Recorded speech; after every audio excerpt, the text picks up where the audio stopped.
Hey, I'm Daniel Berger, and this is Adventures of a Real Estate Broker. Welcome to the podcast where Metro New York real estate meets great stories and a douse of humor. Forget the dry sales talk. Here we dive into the fun and unexpected moments of real estate. Join me each week as we explore Westchester, Long Island, the Bronx, and more. You'll hear about the people, the places, and the crazy situations that make this industry so interesting.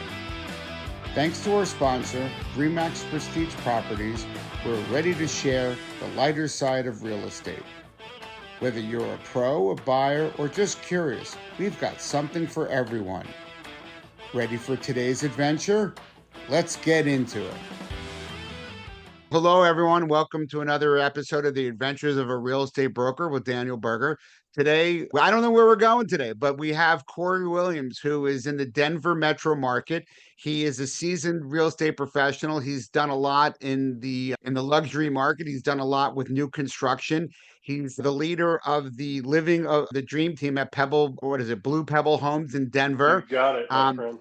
I think you lead a team of 20 realtors as a mentor, as a guide. You've been known about your integrity, professionalism, and your industry knowledge. That's all important. And you also specialize in helping people, obviously, with their renovations and navigating, obviously, all the complexities in the real estate world.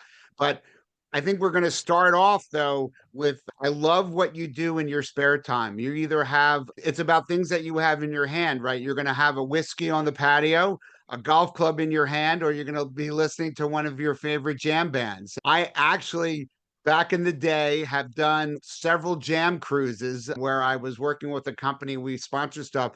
And I've met and drank and whatever with the Disco Biscuits, Humphrey McGee, Keller Williams, and Bella Flick. Incredible. Is that like when you're on a boat, so you're seeing them all over the place. And that was in another life as well. Those are three great hobbies to have. Although I'm assuming that if you have the whiskey in one hand, your phone might be in the other hand, because it seems like those 20 real estate agents are going to be asking for your mentorship 24/7. Yeah, it's an interesting ride, my friend. That's for sure. You got to really limit the whiskey when you know you got work to do, right? Well, that's what these phones are dangerous, right? You never know when a text would come in and you're like, whether it's a new client or someone asking for your help, and you're like, listen, I am 4 drinks into the wind right now, and I can't help you. So you can't really say that. But I wanted to, Cory, thank you for taking the time for being on our podcast, and I appreciate that. So let me know a little. So, you know, I'll let you answer. I didn't really ask anything, but I basically brought a lot of different things out there. Do we want to talk about whiskey? Golf. I'm actually a member of the Golf Writers of America. I actually might be coming out to Colorado in later this summer. A friend of mine is a member of Ballyneal Golf Club in the Sandhills. So Okay. you never know. So talk to me about pick something for us to start. Real estate, golf, whiskey, or music. Thanks for doing a little bit of homework there on exactly some of the things that make me tick. I do have quite an extensive bourbon collection. It's about 110 bottles. I don't drink it often, in fact, but it's fun to collect and have fun with. And when I have company over, we certainly enjoy sampling and doing some things like that. The golf, I call it losing balls, is what I call that. And so it's just a great day to get out there in that Colorado sunshine and green grass. And there's usually a mountain view out here. And all of the activities that I enjoy are just an excuse to get together with friends, to build those relationships, to just have a stronger relationships is what makes life worth living, my friend. So that's really what it's all about. The shows.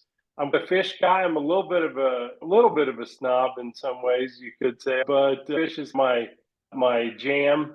And so it's just a great reason to get together with all those long-term, lifelong friends. And we always find an excuse to do it, whether it's a golf trip coming up in Indiana. It's all about those connections and the adventures of a real estate agent. where do they stop? Where do they start? All the things in between.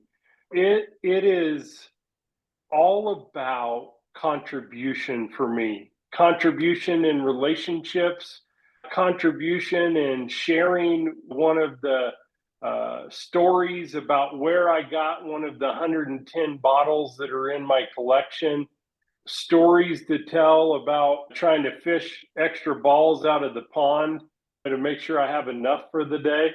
It's just all about having a great time and building those relationships. And I got to tell you, as I was reflecting back, Daniel, on just really a lot of the adventures that I have had in this business, it has always been about contribution. And it's me wanting to make sure that I am that guide that gets people to their dream. And so just really always positioning myself as the guide and not the hero to help other people become the hero of their journey. And so that's really what this life is all about, and how I've extended my personal life and the things I love to do into my business as well. They're definitely in this world, there are givers and there are takers, and you seem to be a giver, right? And clearly not a good enough alcoholic, because if you were, you wouldn't have 110 bottles of bourbon. You would have five, because you would have drank them Yes. all, or you would have invited more people over.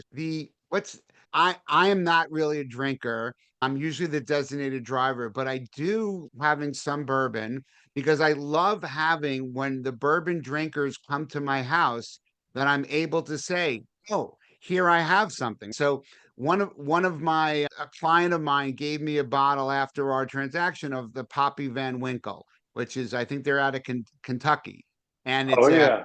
it's a bottle that's probably $1,000 bottle. If you can even, you can't really get it, but if you can, that's because of supply and demand. So I'm holding $1,000 bottle, and to me, it doesn't have $1,000 value of a drinking, because I'm not astute enough to know about it. And again, I think it probably not the best bourbon out there, but it's because of supply and demand, it makes the price go higher. But what it did have as of $1,000 value is all of the people that I could give shots to, right? Where they've never had Poppy, they want Poppy, and I'm able to give it to them. We actually had I had my personal doctor's a good friend and has actually helped me in some of my adventures. He's a huge bourbon fan. It was no he actually helped open the bottle, and he took the first shot and the last shot.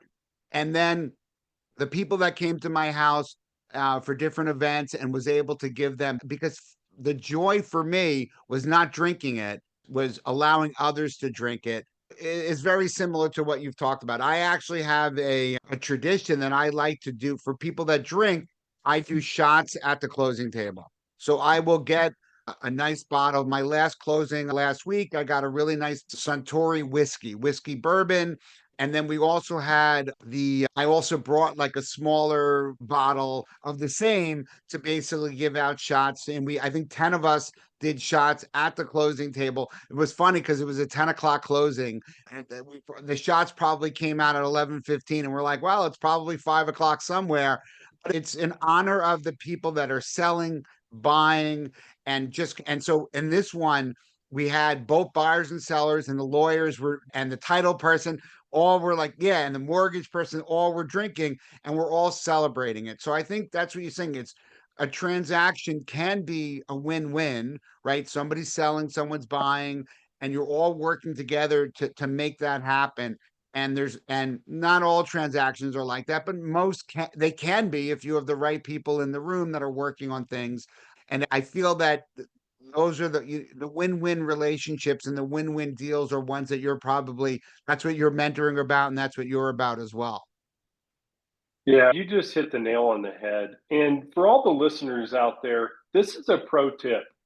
Daniel just gave you a pro tip. If you're an agent out there and you're looking at how to level up your game, create win win transactions. Okay. It is essential. And so, Daniel, you were just talking about having attorneys at your closing tables.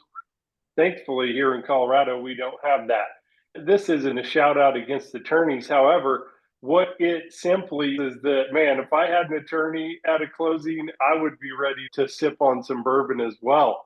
I got to tell you, I've given away a lot of bottles at closing. I've never popped one in a closing. So might be the next level You know thing to what? do there.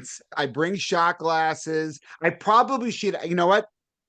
I'm glad we're on this because I need to come to make a more professional shot glass so that Ooh, at closing, my gift is the bourbon and shot glasses, where they'll then have them in their house and give them like a set. That's actually something I need to level up my game. So again, it's all about the experience. And so if clearly I'm going to have things for non-drinkers, because I certainly respect people that don't like to drink, don't want to drink, can't drink or whatever, but it is something that's cute. They're doing the shots and we take a picture and it's a toast because I care a lot about my social media, and I know that it works because people talk to me about it, is never how much someone spent over lists. It's always thanking. I thank the other agent. I thank the lawyers. I thank the engineers. I thank everybody because together we made it happen. And I view myself as the quarterback of a lot of what happens in real estate. But I think what you said, it's not that I don't want to be the star. I just want to be the connector. So I view being a really good real estate person is that you're connecting people, right?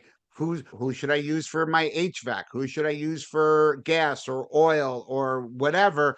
I'm looking in this area and then help me find someone. So connecting people is can be your strength, and also it's not about me, it's about us, right? So that's I try to be the best me to help us. yes. Daniel, I would argue that you have to be the best connector. And that's really what has separated me in this industry is my network, my ability to connect business owners and really be a resource for life. And you said it best. It's like you want to be the quarterback. I call myself the guide, whether that's with my clients and helping them achieve their goal, whether it's coaching agents and helping them achieve their goal, whatever that is, it is all about being the guide and not being the hero.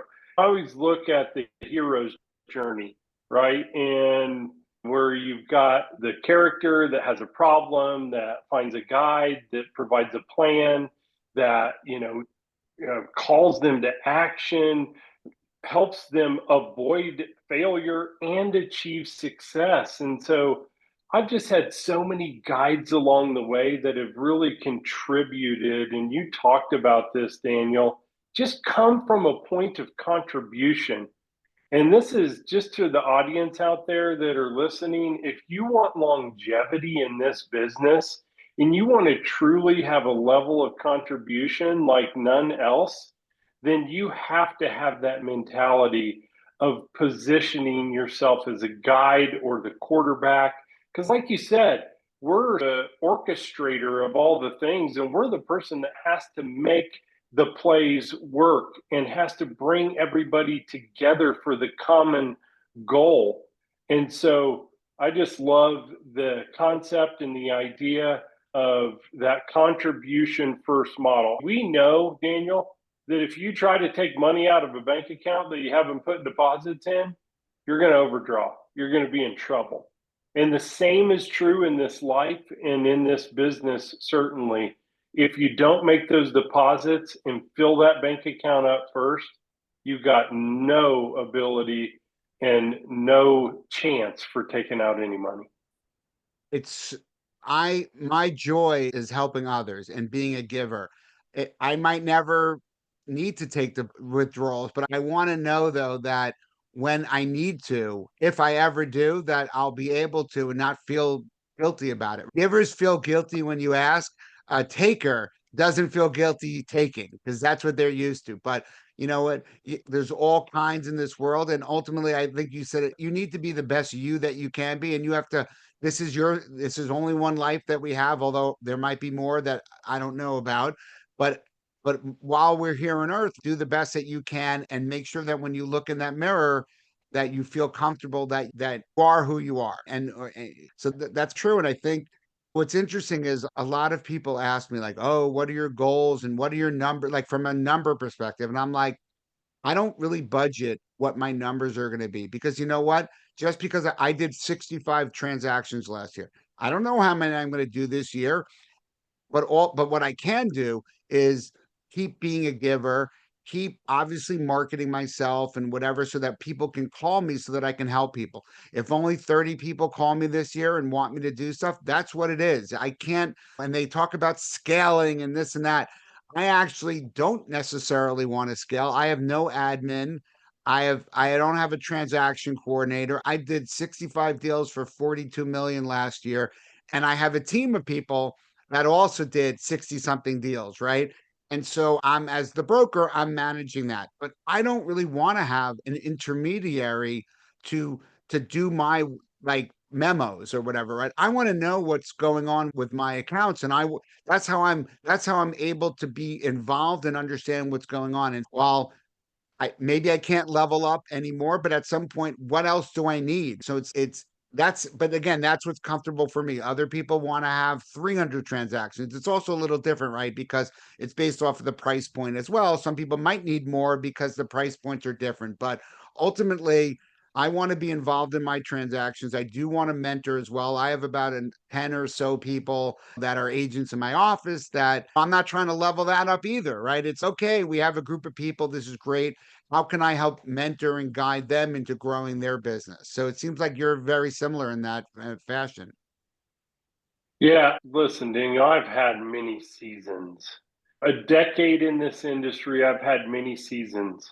I've had as many as, see, I had 47 agents on my team at one time, and I've had an entire team from an operations director to a showing assistant to transaction coordinators, back end personal assistants, admin support. I've built a team of virtual assistants that was 7 deep to support marketing and things of that nature. And so I've really ebbed and flowed in this business. I was reflecting on some of the adventures I've had. I flipped a home for a client in COVID, like right in the heart of it all. And I've dug sand out of basements. I've nearly taken myself out. I'm about 6'3" on beams in basements. I've seen stars so many times.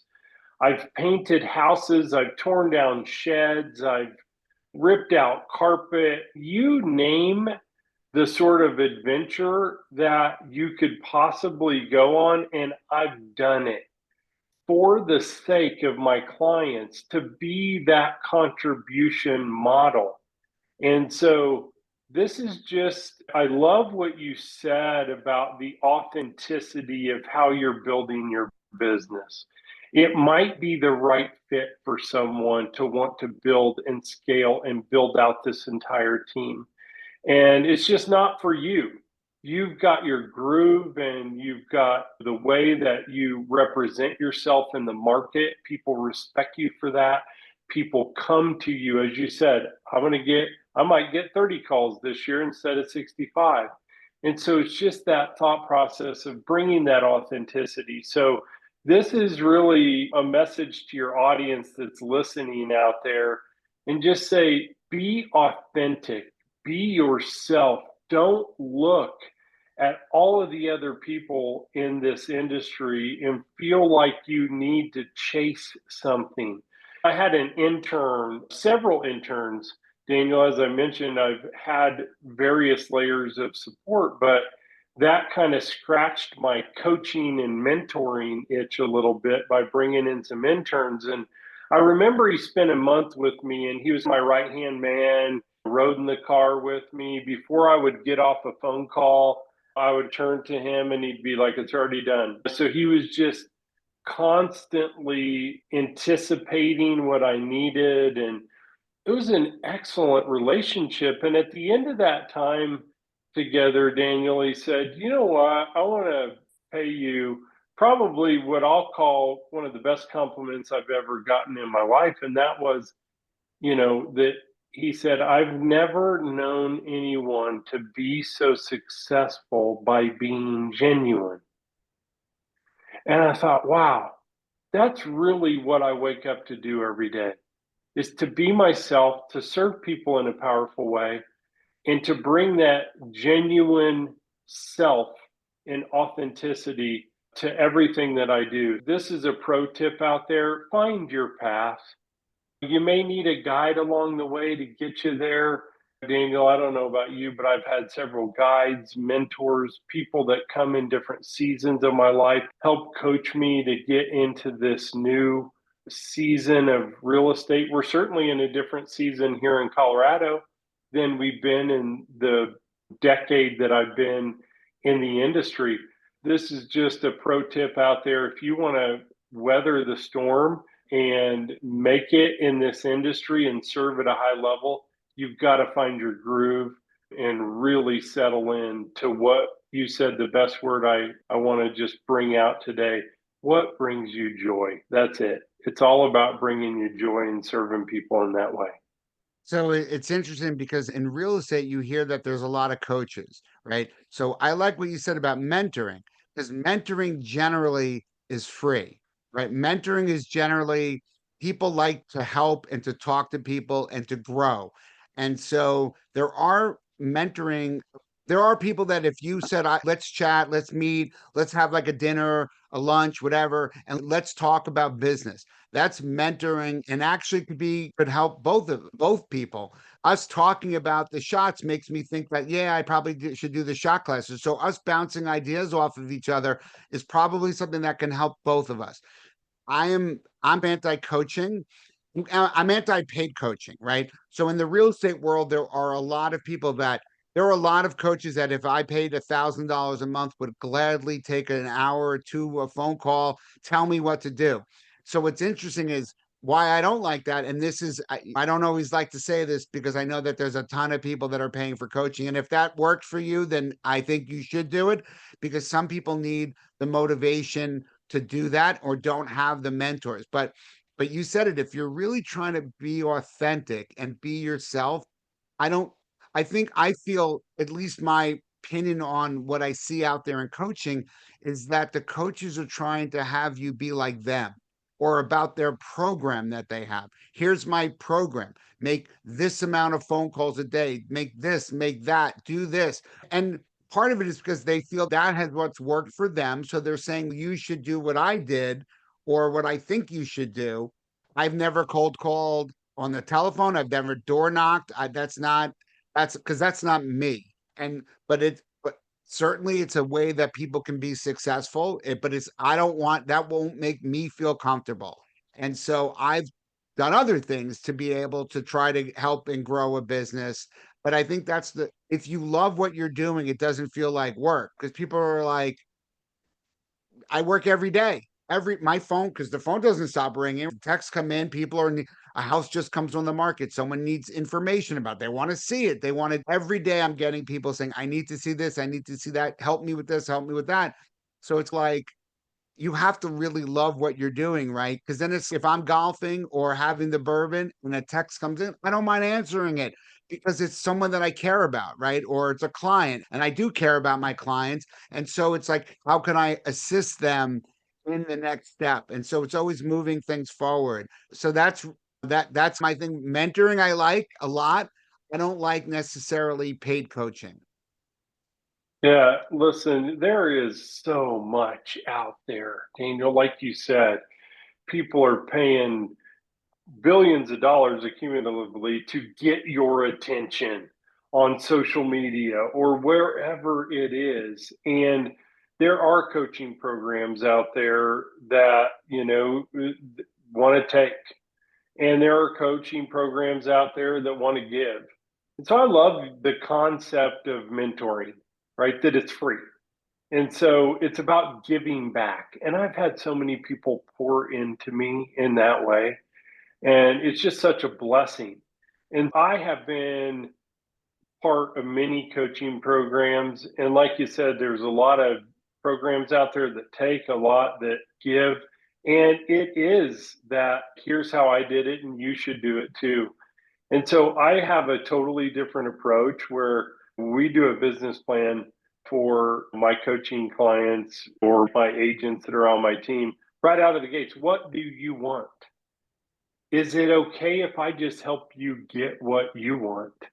And so that's always been my approach is let's find out what it is for you that makes you tick, find your why, and let's figure out how to build it. I'm like you, Daniel. I don't cold call. I don't knock doors. So that's just never been part of my business plan. However, if you want to call for sale by owners, I've got a great system that I could coach you on and help you how to make those conversations count. You want a door knock? I'll show you the best strategy on how I think it will be effective. I don't do open houses anymore, really. However, if you want to do the best open house, I'll show you how to maximize that. Always want to provide resources just where we started this conversation, even if it's not the exact recipe for me. It's definitely a system where I want to help you achieve your goal. And if that's part of it, I want to help you get there. Just some thoughts. There's not one path to success. There are the journey has many paths, and it's like many tributaries as opposed to just one stream. And so I think that is important, that it's great when people are trying to grow their business. What's important to you? What do you like doing? Because I think if there's stress and people feel that they have to do things that they either don't like, some things someone doesn't like because they don't know it. So if you coach them on it and you get experience, that getting experience makes you feel more comfortable. So I think that's the whole thing, is that you have to custom what you do per person, right? It's tailor made. It's not just off the rack, because then everyone's not the same. Different markets are some my market, like open houses, are a great way, and it's also a fantastic way for younger, not young, newer agents who are looking for buyers, because who comes to open houses but buyers for the most part, or sellers come to open houses too, and they want to see how you position yourself because they're down the block and they're considering. But if you're always there, I by the way, at my open house, when I do that, I don't take a sign up, I don't do a sign in list. If someone wants to contact me, they can contact me. I get people 6 months, a year later. I saw you at an open house. I liked what your vibe. Can you help me sell? Or now we weren't really ready to buy. Now we are. And but certainly sometimes people are like, no, please set me up for alerts. Great. Then here, I'm going to text you. You send me your information and I'll do that. But it's so again, it's to each his own. And clearly, when I was newer, I'm about a decade in as well, but maybe when I'm newer, maybe I would have done it a little bit more. Now I feel like I don't necessarily need to do that.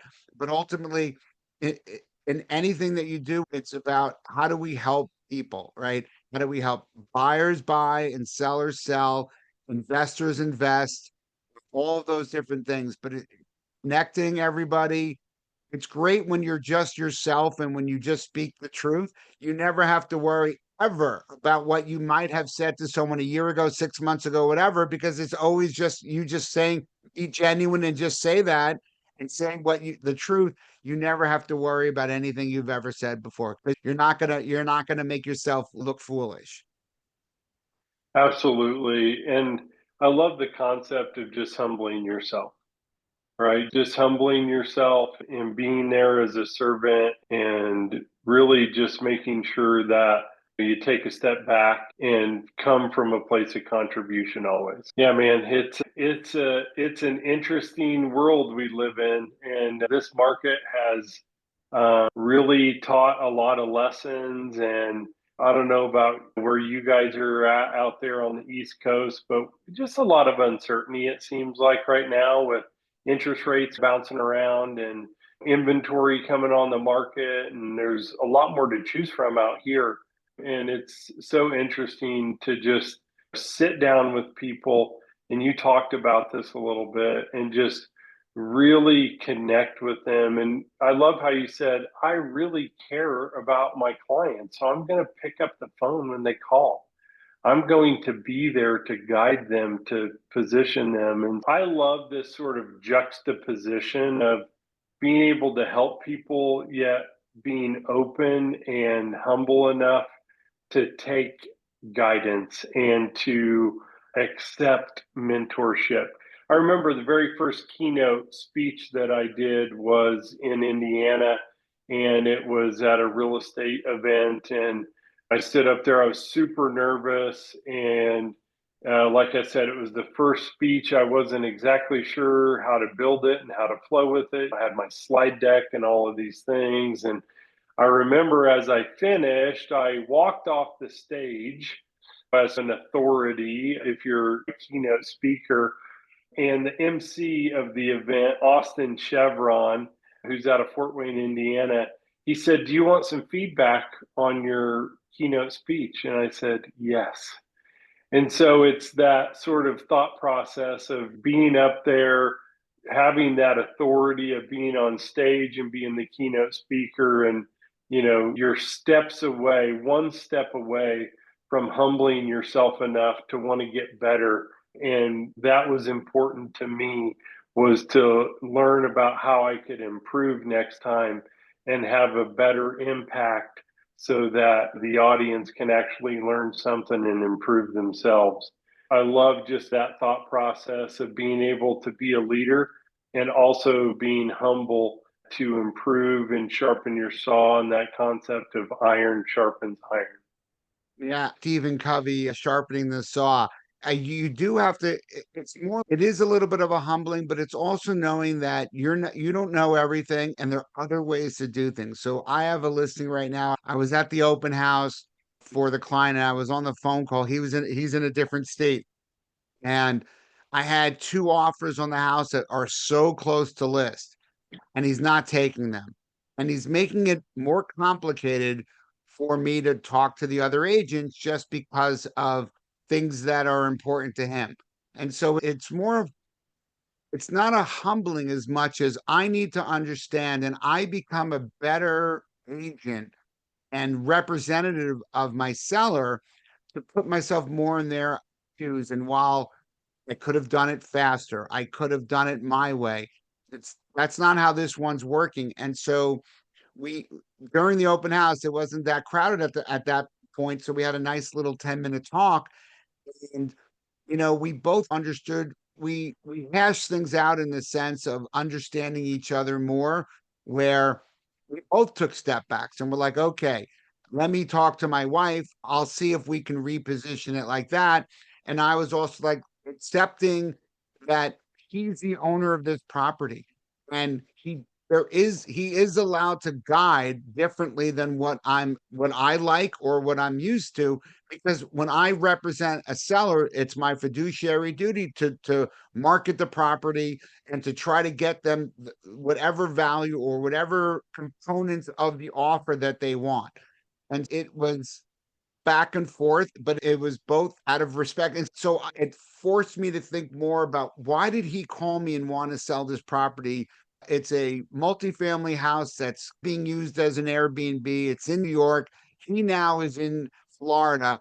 And so as I was able to recall all the conversations, I was like, part of the reason why you called me, it's not that this house isn't making money now, because it is making money, but you wanted to deploy that money and pull out of New York to bring the money back to Florida where you live.